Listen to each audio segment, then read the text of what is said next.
ओम नमः शिवाय। महाशिवरात्रीला रुद्राभिषेक कसा करायचा, महाशिवरात्रीची पूजा कशी करायची हे आता आपण थोडक्यात बघूया या व्हिडिओमध्ये। महाशिवरात्रीच्या दिवशी रुद्राभिषेक केल्यानं भगवान भोलेनाथांचा आशीर्वाद प्राप्त होतो। यंदा महाशिवरात्री 26 फेब्रुवारीला आहे। भगवान शिव हे अनंत, अविनाशी आणि महाकाल आहेत। त्यांचा महिमा भूतकाळ, वर्तमान आणि भविष्य, जीवन आणि मृत्यू यांच्याही पलीकडे असल्याचे मानले जाते। अनेक शिवभक्त संकट येते तेव्हा महादेवाला रुद्राभिषेक करून प्रसन्न करतात।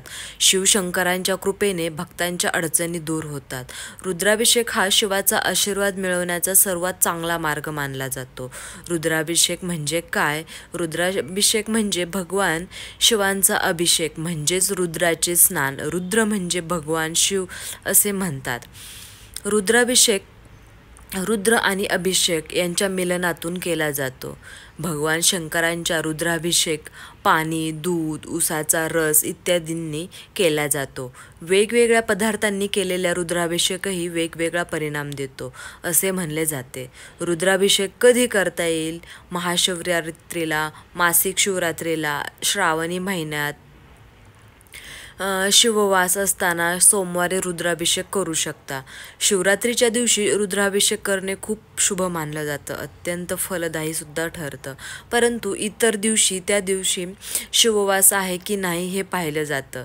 शिववास घडला नाही तर रुद्राभिषेक करता येत नाही। प्रदोष व्रताच्या दिवशी ही रुद्राभिषेक करू शकता।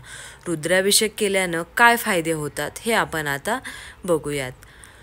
पहिला म्हणजे रुद्राभिषेक जीवनात सुख, समृद्धी, यश, ऐश्वर्य, संपत्ती, कीर्ती, समृद्धी मिळण्यासाठी केला जातो। दुसरा, जर तुम्हाला काही असाध्य रोगाने घेरलं असेल, तुम्हाला त्यातून आराम मिळत नसेल तर रुद्राभिषेक करणे फायदेशीर ठरते। महामृत्युंजय मंत्राचा जपही करायचा आहे।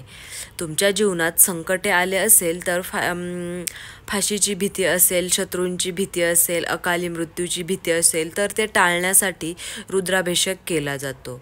जर तुमच्या कुंडलीत कालसर्पदोष असेल, ग्रहदोषामुळे तुम्ही त्रासलेले असाल, तुम्हाला यश मिळत नसेल तर अशा स्थितीतही तुम्ही रुद्राभिषेक करू शकता। शिवाच्या कृपेने सर्व प्रकारचे ग्रहदोष दूर होतात। रुद्राभिषेक केल्याने शारीरिक आणि मानसिक त्राससुद्धा दूर होतात।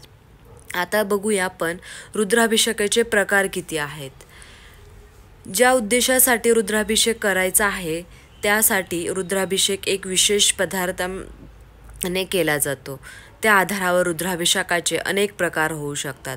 तुपाचा रुद्राभिषेक, व्यवसायात प्रगतीसाठी रुद्राभिषेक, उसाच्या रसाने रुद्राभिषेक, संपत्ती मिळवण्यासाठी रुद्राभिषेक, साखरेचा रुद्राभिषेक, जीवनात सुखी जीवन जगण्यासाठी गंगाजलाने रुद्राभिषेक, ग्रहदोष होण्यासाठी वनस्पती रुद्राभिषेक, उत्तम आरोग्य मिळावे भस्माने रुद्राभिषेक, शत्रूवर विजय मिळवण्यासाठी दही आणि दुधाचा रुद्राभिषेक, घरात सुख शांती राहण्यासाठी मधाने रुद्राभिषेक, शैक्षणिक स्पर्धेत यश मिळवण्यासाठी हे सर्व रुद्राभिषेक केले जातात। तर अशा प्रकारे तुम्हाला रुद्राभिषेक करायचा आहे। तुम्हाला ज्या तुमच्या जीवनामध्ये आवश्यक आहे त्या पदार्थाने तुम्ही रुद्राभिषेक करू शकता।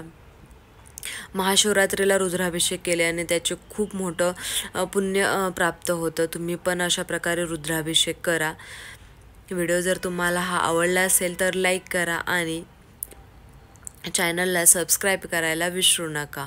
ओम नमः शिवाय। ओम नमः शिवाय।